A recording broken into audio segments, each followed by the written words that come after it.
Bueno, que recuerdo yo y que creo que desde la Segunda Guerra Mundial no ha habido ninguno de estas connotaciones, ¿no? En primer lugar, porque la economía está globalizada y las decisiones que se toman en un sitio cada día se ven más que afectan a cualquier otra parte del planeta.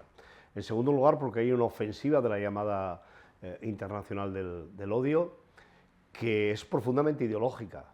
La parte visual de los aranceles es muy importante a corto plazo, con toda seguridad, pero el fondo es intervenir en la economía del mundo y en los modelos sociales del planeta. Y en ese sentido, si no, no se entiende que los Estados Unidos de América nos digan que el IVA no lo podemos poner. Si el IVA lo pagan todos los productos, no solo los que vienen de Estados Unidos, los que se fabrican en la Unión Europea también. ¿Por qué? Pues porque en el fondo quieren acabar con nuestro estado del bienestar, quieren acabar con la sanidad, quieren acabar con las pensiones, quieren acabar con la educación, quieren acabar con las universidades. Y además eso coincide pues, con las políticas que también están intentando desarrollar en la Unión Europea algunos de los países que forman parte de esa internacional del odio, o algunos de los partidos políticos, incluso algunas de las personalidades relevantes con responsabilidades públicas en nuestro país, que tienen una línea muy similar, aunque no lo digan tan claro. Por eso, a mí me parece que este 1 de mayo, pues nos jugamos la igualdad. Estados Unidos ya lo ha dicho. Las empresas que tengan protocolos de igualdad, que tengan medidas para que las mujeres en las empresas estén en una situación de equidad con los hombres, les van a poner trabas para comprar sus productos y están viendo si pueden hacerlo de otra manera. Los planes LGTBI no quieren ni oír hablar de ellos.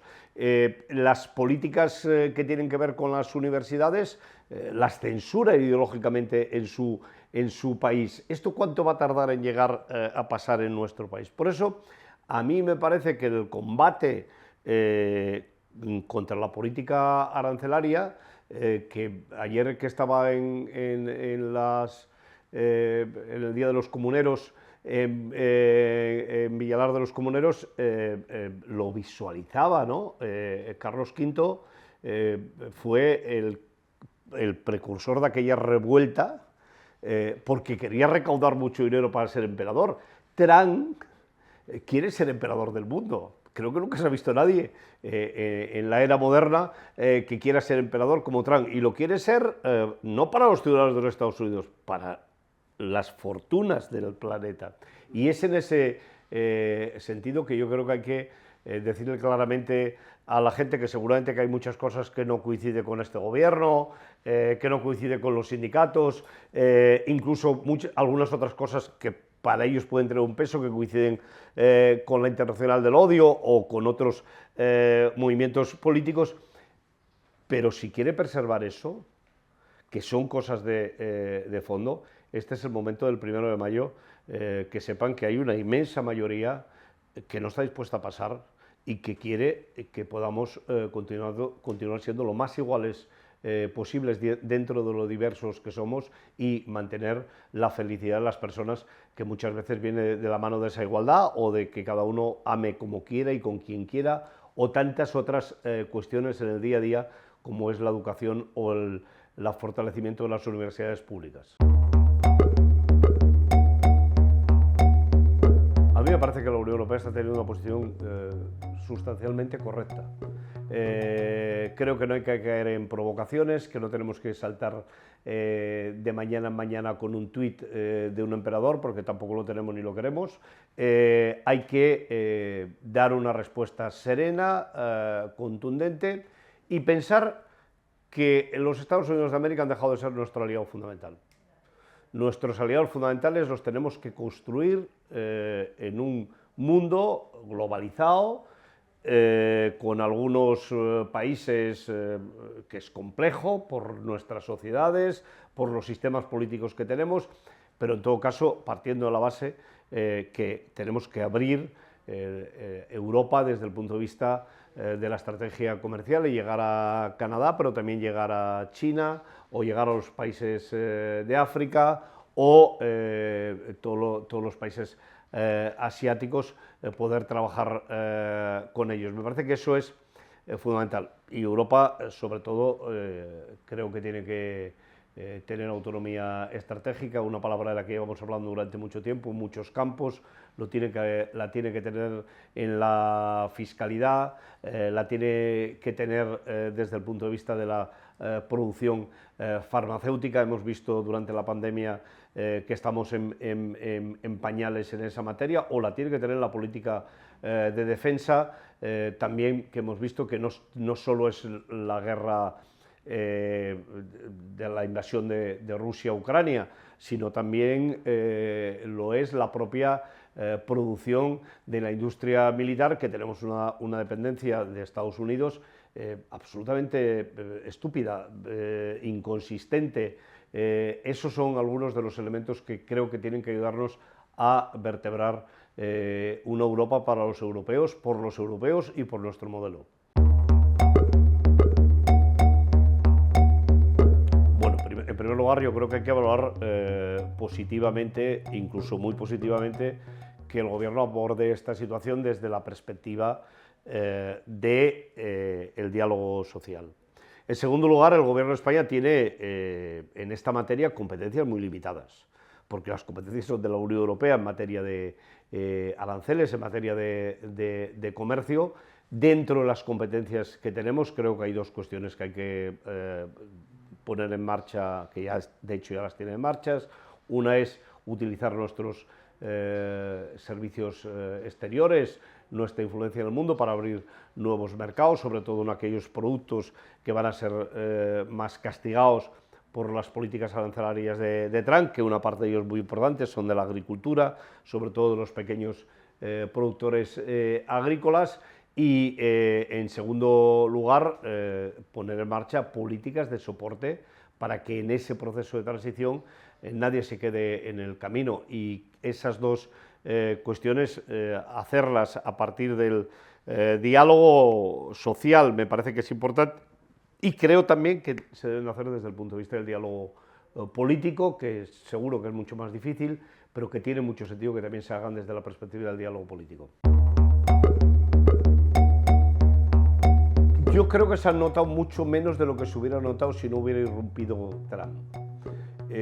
Creo, sinceramente, que en este momento, con una ultraderecha en Europa, que las políticas de Trump creo que la han frenado de manera muy importante. En Italia solo hace falta ver Meloni, que parece que ha cambiado de traje desde las políticas arancelarias, la propia situación de Le Pen o el fracaso de la ultraderecha en Alemania, por mucho que haya tenido un buen resultado, no tiene nada que ver con lo que se veía venir. Creo que hacen que en estos momentos en Europa no se estén cuestionando las políticas sociales, no se estén cuestionando las políticas de expansión desde el punto de vista de inversión productiva, sino al contrario. Y eso, con toda sinceridad, creo que es una de las cuestiones que la irrupción de Trump y su amistad con el zar de Rusia nos está llevando a esta situación. Bueno, llevamos tantos días pensando que esto ya está, que hay muchísima gente, sobre todo cajeras de supermercados, camareros, que piensan que esto ya está.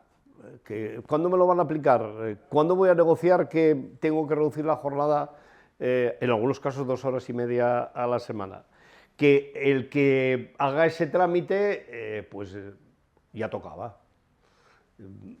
Yo me alegro muchísimo que además el 1 de mayo podamos salir a la calle con esto solventado, iniciando un nuevo proceso complejo, difícil. No será fácil llegar a las 37 horas y media, pero a los sindicatos creo que eso nos sitúa en muy buenas condiciones para poder exigir a los diputados y a las diputadas que aprueben por lo menos la tramitación, que no nieguen a la mayoría, a la inmensa mayoría de los ciudadanos y las ciudadanas de nuestro país, el derecho que tienen a saber qué opinan sus señorías en relación a un tema tan trascendente como poder trabajar menos para poder vivir mejor.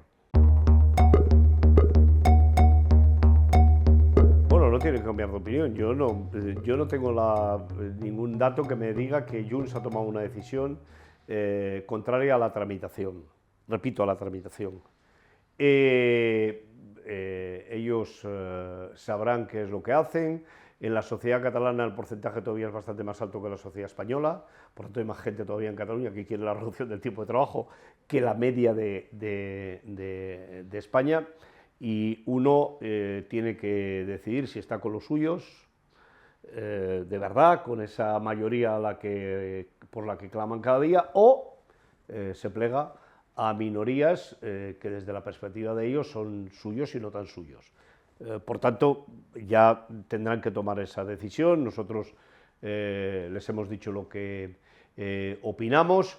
Esto no es una cuestión de élites, no es una cuestión que se pueda despachar y cerrar en un despacho. Esta es una cuestión que va a haber que discutir, que van a tener que discutir en la calle, porque los vamos a obligar a discutirla en la calle, porque nuestra gente en la calle les va a interpelar para que tengan que dar una respuesta. Pero también quiero decir claramente, el Partido Popular tiene una gran oportunidad para esta política más centrada, más abierta, y este deseo de debate, pues permitirlo. Y lo puedo hacer con un voto a favor de la tramitación o con una abstención, que es lo mismo que decir, oiga, voy a dar mi opinión, voy a poner los peros, voy a invitar a los sindicatos y a los empresarios y a las organizaciones empresariales a que debatan durante este tiempo. Nos ha pedido que a ver si presentamos posiciones de consenso, y yo creo que la COE va a tener mucho interés, si hay tramitación parlamentaria, en volver a la mesa y poder discutir los tiempos de aplicación, que yo es una de las cuestiones que me plantean más organizaciones empresariales, más empresarios individualmente, y en los que yo creo que nosotros tenemos que también tener la suficiente agilidad como para que esta vez no se nos escape la reducción del tiempo de trabajo, porque hablamos de que muchas personas van a poder trabajar menos para vivir mejor. Bueno, en realidad el Gobierno tiene una primera resolución del Consejo de Derechos Sociales de Europa a la que tiene que dar respuesta, y yo también le quiero decir al Gobierno que estamos esperando a que llegue la otra resolución de la demanda de comisiones obreras, pero nosotros sí no vamos a pedir al Consejo de Europa que aplique la resolución, que sancione al Gobierno de España por no cumplir con un mandato legal que tiene, que es adecuar nuestro sistema de despido a el sistema, o sea, las normas de la Carta Social Europea. Dicho esto, queríamos ver nosotros también cómo iba esto calando desde el punto de vista jurídico. La verdad es que en el tiempo que llevamos el resultado es positivo. Creo que en estos momentos hay muchas posibilidades de que se pueda abrir una mesa, que podamos incorporar que el despido sin causas, la sanción no sea solo de unos días determinados por unos años trabajados, que se tengan en cuenta otras consideraciones como la formación de las personas, el lugar donde están trabajando, la familia que tengan.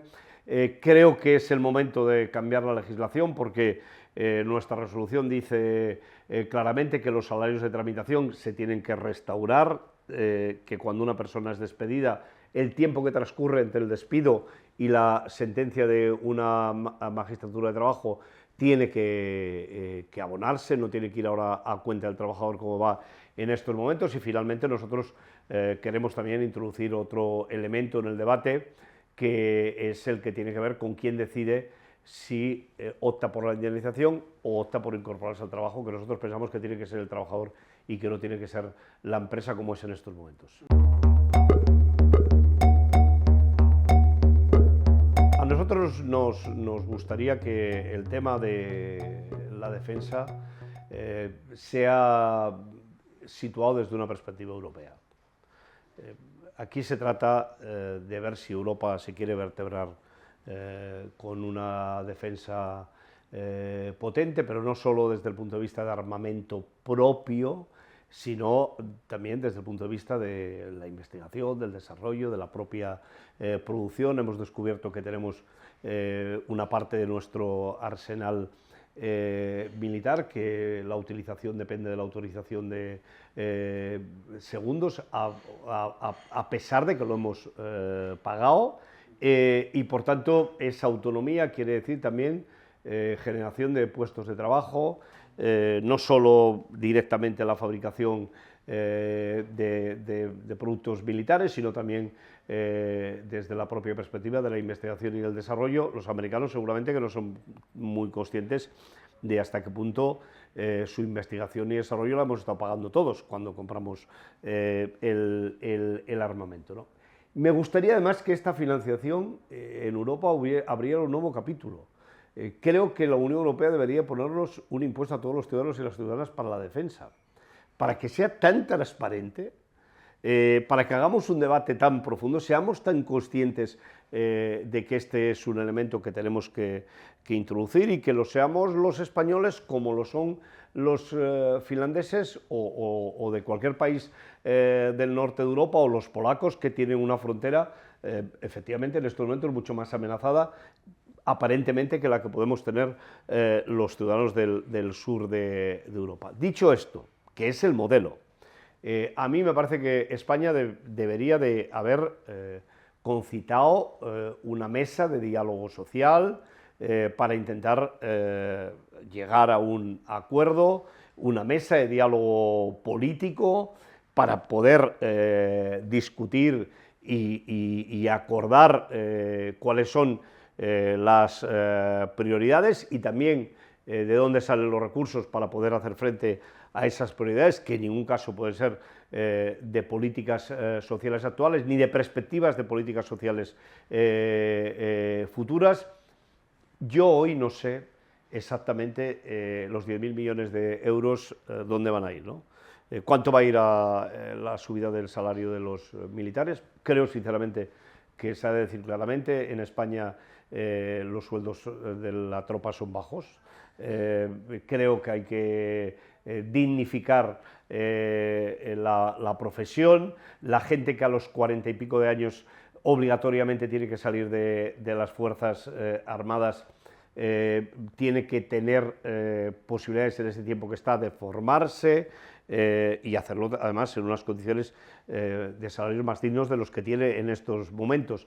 No sé qué parte va a otras cuestiones de carácter estratégico. Quiero verlo para ver si este ruido obedece a razones estrictamente armamentísticas o no, y si lo son, si es para atender las demandas de Trump, que creo que no, sinceramente, creo que eso es pura demagogia. No hay ningún gobierno de la Unión Europea que haya plantado cara a los Estados Unidos con la contundencia que ha hecho el presidente Sánchez. ¿O es que se nos ha olvidado que fue a China y dijeron que eso era cortarse el cuello? A ver, vamos a ser serios, y yo creo que desde ese punto de vista en lo que creo que el gobierno ha errado es en no hacerlo concitando o intentando concitar un acuerdo social y político.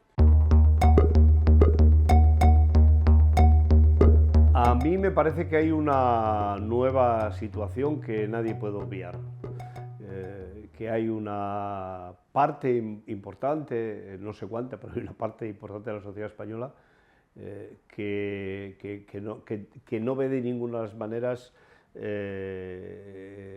políticas de rearme, políticas de defensa respetable, y las tengo que respetar profundamente, sobre todo porque hay una parte de mi organización que con toda seguridad estará en esa postura, pero más allá de eso, a mí me parece que la izquierda tiene que ser consciente de que estos últimos 7 años, depende como 5 años, de avances sociales extraordinarios que hemos tenido en España, como no habíamos tenido jamás en nuestra historia en tan poco tiempo, pero ni siquiera si sumamos más años ha habido avances de estas características. Pertenecen a todos ellos, pertenecen a Podemos, pertenecen a Izquierda Unida, pertenecen a Sumar, a todos los grupos que forman la coalición de gobierno, incluido el principal, que es el PSOE. Por tanto, creo que eso hay que preservarlo. Y en todo caso, si llega un momento en que hay que ir a elecciones, hacerlo de tal manera que no prive de salida a los ciudadanos y a las ciudadanas de nuestro país de poder continuar teniendo una mayoría de progreso en el Congreso de los Diputados que nos permita continuar avanzando. Mire, Comisiones Obreras y la UGT llevamos desde muchísimos años practicando la unidad de acción. ¿Hay alguien que se crea en este país que no tenemos diferencias? ¿Hay alguien que se crea que dos organizaciones que compiten por más del 70% de la representación sindical de este país, porque creo que estamos en torno al 75% de los dos sindicatos juntos de representación sindical en el país? ¿Hay alguien que se crea que no tenemos diferencias, que nos presentamos sin diferencias? No, tenemos diferencias. ¿Qué es lo que nosotros valoramos? El bien común. Nosotros pensamos en la gente, en los trabajadores y las trabajadoras de nuestro país, y sabemos perfectamente que solos, agudizando nuestras diferencias, seguramente que las siglas de los sindicatos van a brillar más. Pero en realidad vamos a ser menos efectivos para lo que queremos, que es conseguir derechos para los trabajadores y las trabajadoras. Bueno, pues yo ya sé que en política todo es mucho más difícil, pero a mí me gustaría que en todo caso se vea desde esa perspectiva, y lo digo globalmente, no lo digo por un partido, por otro partido. Respeto profundamente las posiciones que tienen las fuerzas políticas, nadie me oirá criticarlas porque hay una parte de sus posiciones, que también hay una parte del sindicato que las tiene y por tanto creo que es bueno, pero me parece que lo que no es muy positivo para los intereses que representamos, por lo menos la UGT, es que no haya una reflexión del bien común.